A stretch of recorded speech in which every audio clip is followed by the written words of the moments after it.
Since malaria is malaria, truth is, we really don't know. But what we do know is that long time ago, the path of malaria has met that of its great-great-grandparents. In those early days, malaria was certainly not a big issue. But with time, lifestyle of humanity changed. So did malaria as well. So from hunting gathering, so we have to find a place where we can settle down and then do farming. And then ever since, we have to build, houses to make sure that we have this safe place. But what we couldn't really foresee is that by building these houses with doors and windows, we also invited malaria in our house. And ever since, the battle against malaria became a battle in our rooms. And if we can't really win this battle in our room, then it's going to be extremely difficult for us really to defeat the disease. So, really sorry, it's not working very well. Okay, anyway. We must say that Bennett and Iris are playing a major role really in this battle. Truth be said, since, we have a huge scale deployment of this intervention tool, so it's brought down, I would say, the malaria death toll from about 2 million to less than 500,000. This is something which is really fantastic. We're all really very happy about it, and as you can see, it brought a lot of smile on many faces. But the real question today is for how long? Insecticide resistance really is growing fast, eager and noxious. Not only that mosquitoes really are resistant to a lot of insecticide today, but even some of these mosquitoes have learned, to bite early, before people are going to bed, and some have even learned, to get inside, bite, and then escape before taking, a lethal dose of insecticide. So from all this data, it's really clear today that unless we have additional tools really to complement what we have today, it's going to be extremely, really very difficult for us to achieve the last mile of malaria elimination. Then the question is, do we have this tool? Or what does it take to get there?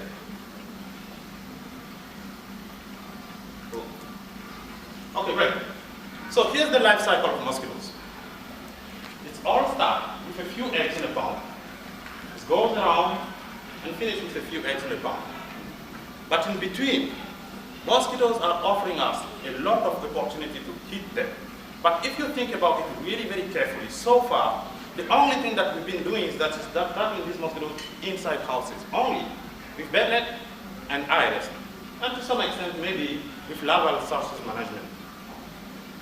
But maybe it's really time for us, given that all the problems that we have, to switch focus and then to explore, I would say, phenotype. And one of them is mosquito mating here. Can we do it?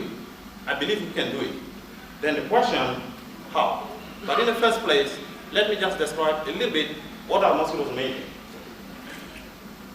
So for those who don't know, this is Anopheles gambia.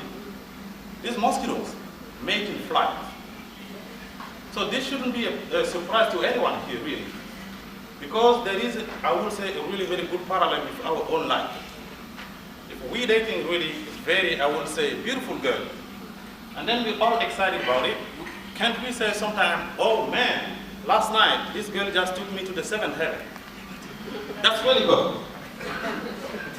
So, it's clear that mosquitoes, they do not get to the 7th heaven, but at least they mate on wings. We don't have wings, but we can get there when it's come to this business. But the really very good thing about this is that these mosquitoes seem, to select, I would say, the swarming site with respect to some environmental future. As you can see here. Okay, great. So these are places where, some of these mosquitoes have been collected.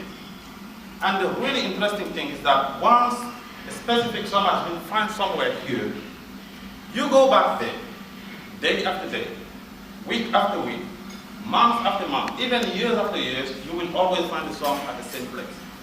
Then the question now is why? I'm not really sure that I have a clear answer to that.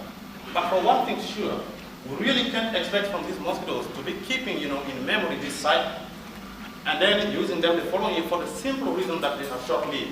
But the only plausible explanation that we can give here is that male and female of these mosquitoes are genetically programmed at birth to look for specific cues emanating from this site. And then if this is the case, then it's become extremely interesting for those of us working in the field, and we should absolutely take advantage of it. So a few questions to begin with. Where and when some of Anopheles gambia can be found, and how do they assert themselves in space? 2. What ecological and physiological parameters determine swarm occurrence in any given place? 3. Is variation mating success determined by swarm size or any other parameter? And finally, if swarm mating success reflect where females choose to mate, how do males strategize to increase their own prospect?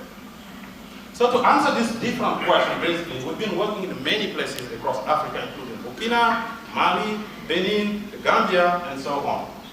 So in any of those places, basically, when we get there, we will recruit young people, we will train them, and together we will hunt down the swarm wherever we can find them. And then when we see the swarm, then we will locate, the location with the GPS. Then we will collect the male, put them in alcohol, and then for subsequent genotyping. And what you have here, this is the map distribution of the swarm in one of our sites in Burkina Faso region. So all these yellow dots basically represent swarms. As a vector ecologist, you give me this kind of swarm, the first thing that I'm going to look at basically is what is really the pattern of this distribution. Are these mosquitoes really clustered across space? Are they over-dispersed? Or are they just randomly distributed? So to answer this question, what we did is that we just graded our study area, and then we counted the number of swarms per cell. And after counting them, we just took the mean, and then we computed over the variance over the mean, and it gave us something which is really greater than 1. This is a clear testimony of clustering pattern. And in fact, even if you look also,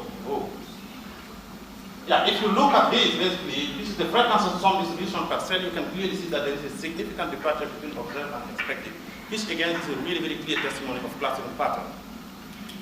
And then the second thing that we did is that, okay, this is really fantastic. So you're in a village, you know where are the swarms, but can we really produce a kind of map that can show you clearly where you have the hot spot, where most of your swarms are clustering, and then you have some cold spot. And this is exactly what we did here. So all these spots that you can see red here basically represent the swarm, the hot spot where most of the swarm basically are clustering. This is really fantastic, but the next question was, well, okay, we know that swarms are not just single dot in the space. You have some other attributes that are really related to it. So the question was how these attributes are going to affect, the clustering pattern here. So to answer this question, basically, we produced this map, and then we export it in R, and then we look, at the clustering pattern here. Okay, sorry for that. Okay, great. So the bigger the dot, basically the bigger the swarm as well. And you can clearly see here that, it looks like we have most of our big swarm basically that are clustering here, here, and there. And then the question was, okay, is this just something which is temporary because it was just a snapshot in time? And then the question, if you repeat that, are you going to see the same pattern or is it going to be different? And this is exactly what we did. And then for several months, what you can clearly see here, so from July to October, you can clearly see that the pattern is not changing at all. Bigger swarms are always at the same place. And this is really something which is extremely important. And then the question is why. I'm not really sure that I have a clear answer to that, but for one thing sure, if you look at this basically, what I can say is that we took this data, trying to understand really the ecological factor that are behind this clustering pattern. And then we define a number of parameters that we have the definite variable and then we have the indefinite variable. And then we collected the data and then we throw them in the machine, in the laptop, and then that we did the analysis. Basically, we have the principal component analysis here, trying to look at this pattern of distribution across space in relation with the ecological factor. And importantly, what you can see that there seems to be a relationship between the swarm numbers and then the marker number. And importantly, when you look at